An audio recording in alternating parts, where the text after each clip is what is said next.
Anyway, All right, there you let's go. move All on right, to Israel. let's go ahead and talk to Israel, or speak about Israel. Bibi Netanyahu was in town this week for the third time. Apparently Trump's favorite foreign leader come to visit again. And he got asked, he did a couple interviews, including apparently a sit down with the Nelk boys. We'll get to that in a moment. But he was asked this question that was kind of interesting response about whether or not dealing with Trump is different than dealing with Biden, given that both of them were quite willing to fund and support a genocide. Let's go ahead and take a listen to his response. Did it feel very different dealing with President Trump as opposed to President Biden as well as the Democrats? Is this a serious question? Yeah, it has been different. I think everybody said that they wanted to prevent Iran from getting nuclear weapons, but it's not what you say, it's what you do. It's what you do. And ultimately, leaders are tested by what they do. And at this point, I think it's fair to say Trump has been different from Biden because Bibi wanted that attack on Iran under Biden, and he got it with Trump. So he has gotten more of what he wanted at this point under Donald Trump, and which is why he, nominated him for the Nobel Peace Prize. Yes, definitely. Well, I mean, it's all just a matter of gradations, right? Like Biden basically backed him to the hilt and always said, I disagree with him privately, but bear hugged him in public. Bibi at the same time is trying to recapture, the Trump base and MAGA. Let's put this next one up on the screen. Apparently, we mentioned this. He chatted with the Nelk boys. Again, I'm calling on the Nelk boys to release their episode immediately. We can't just be having world leaders on and not release it. And also, hopefully asked him maybe an interesting question or two. I actually do think this could be a problem for the Nelk boys, because if they just let Bibi come on and blabber, I think that would be a misreading of YouTube and of young Republicans. That's just me. True. That's my opinion. But they're probably going to just let him. No, I'm saying. Yeah. Obviously. Right? I mean, I'm not a Nelk boys consumer. By the way, neither am I, just to be clear. My understanding is they just sort of shoot the shit. Yeah, they I'm mostly not shoot the shit. an adversarial interview. They had Trump on, I remember, they were one of the first people to ever have Trump on. He talked for 3 hours, and it was a stupid conversation. But what they don't seem to understand is if you look at every prominent right-wing YouTube creator, the vast majority are going to have a very different take on Israel than a traditional GOP politician. I can think of 2 exceptions, which are Ben Shapiro. I'll let that one speak for itself. Whose popularity has fallen off, by the way. Well, I mean, look, he's still a big show. We got to give it to him. He's one of the top 10 political podcasts. I'm not going to sit here and say he's a nobody, but he's got some competition.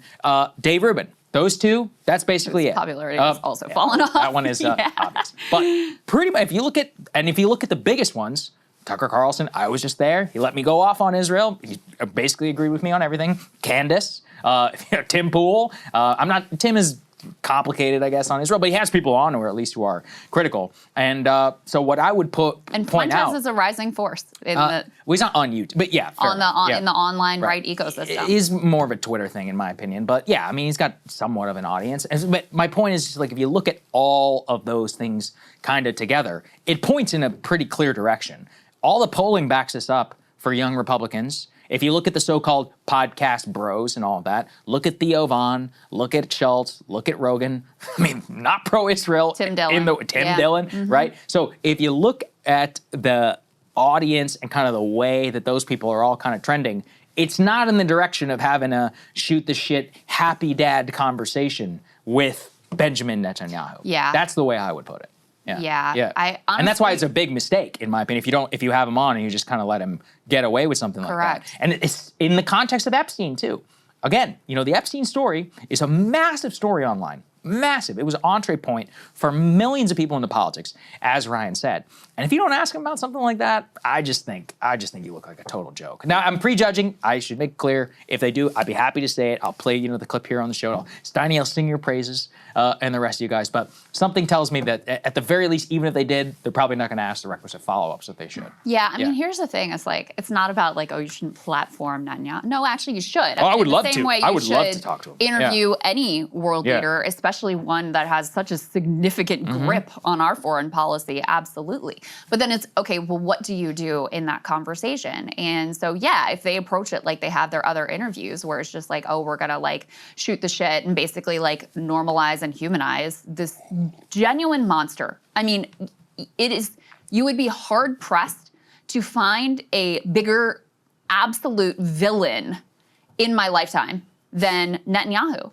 And so I think in some of these people's minds, there's an inability to distinguish from being like edgy and countercultural and going against cancel culture or whatever, and giving a platform to a genuine monster who is doing a genocide every single day.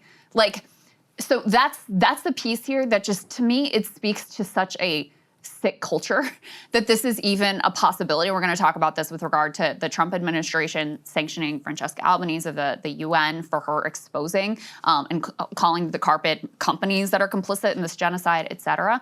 We've lost the ability to distinguish just basic right from wrong.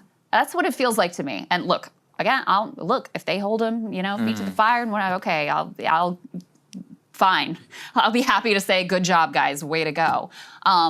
But I do feel like we're just in this up is down era where, go ahead and put the D3 up on the screen.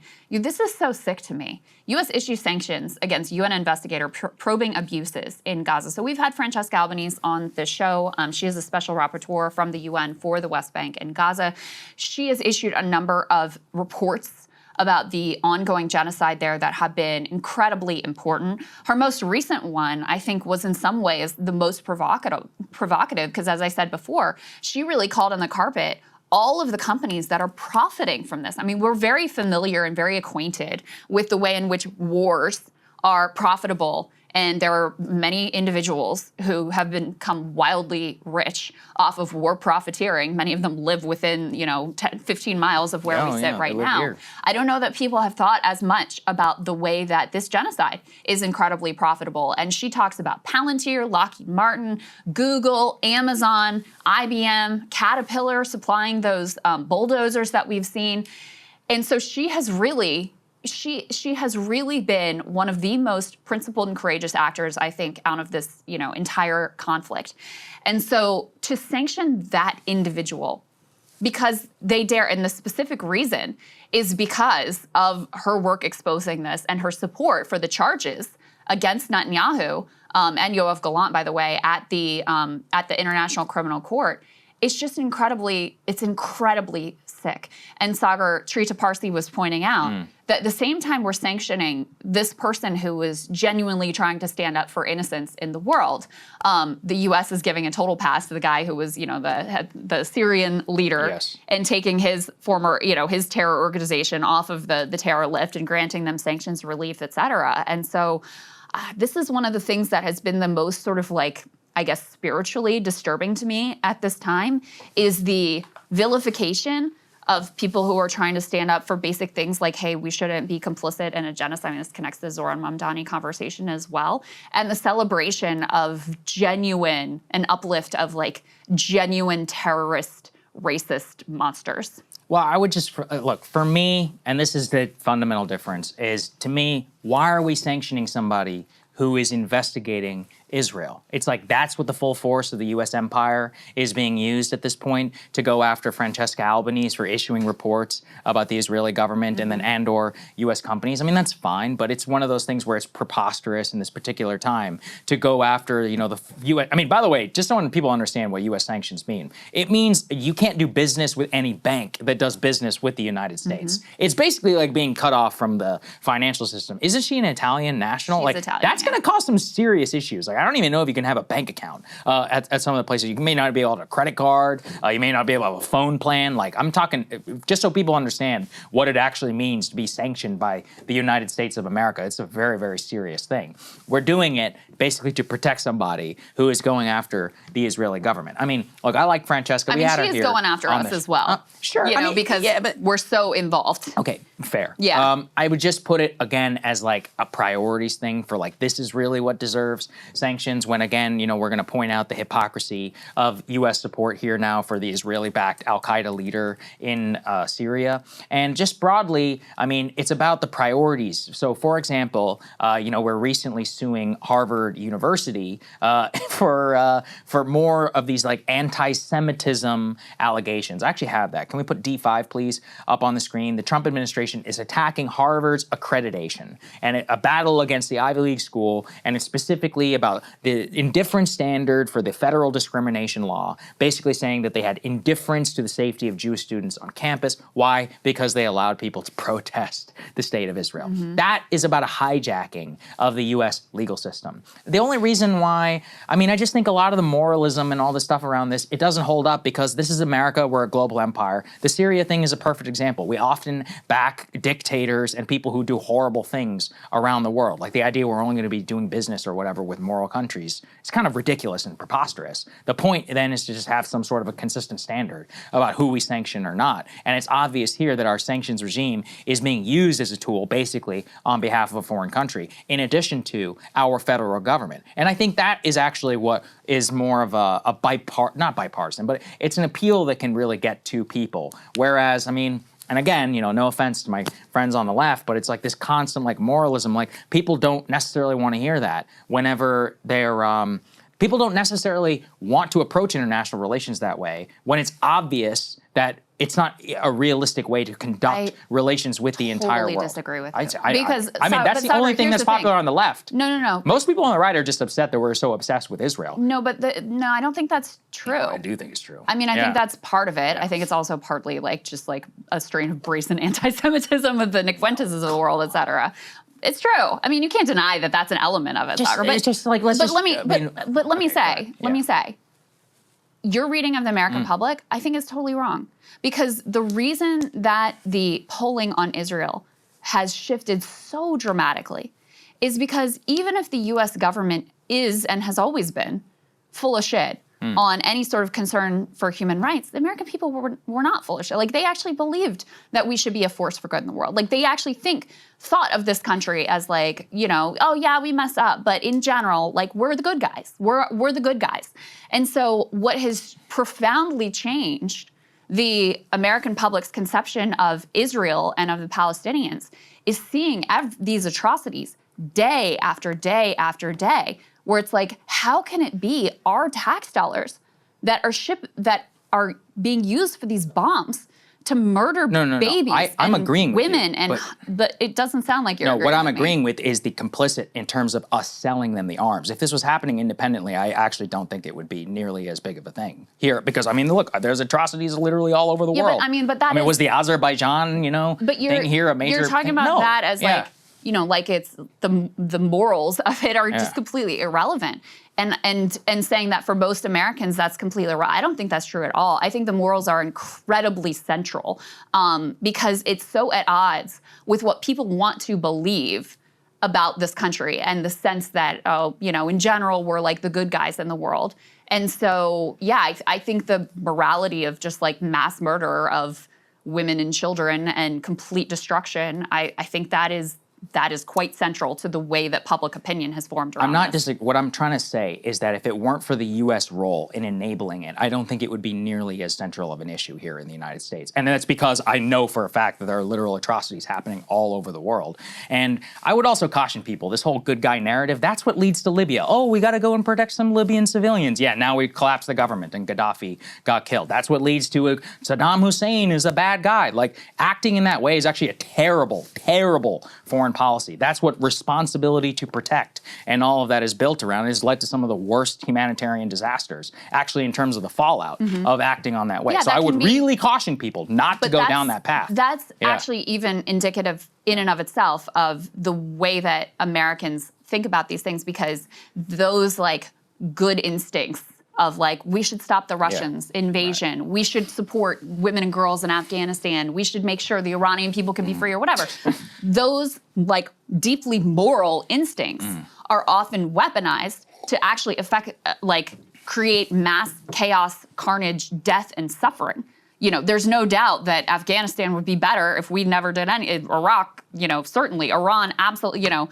And so I think that actually speaks to the desire of most Americans to be the good guy, to feel like, okay, we're a force, generally like a benevolent force in the world and trying to be on the right side of history. And so you're right, that can absolutely be weaponized here. But I mean, that is very much at the center of what has caused people to change their views on Israel is just seeing the horror and wanting it to stop. I agree. And not wanting to see in their timeline every day another like blown up baby that is, blood on our hands and every taxpayer. See, I agree. I just think that the outrage is, from me, and just from what I've observed, comes down to tax dollars and then the diplomatic cover of the full force of the U.S. empire to enable this from happening. But let me just give a hypothetical. If this were happening without a single dollar of U.S. support, then what would it be? Like what? What would the implication of that be? It would lead to what I just described. What, we're going to bomb Israel to something? I'd say no. That's ridiculous. That's not something that most people should do. We shouldn't do that on any country,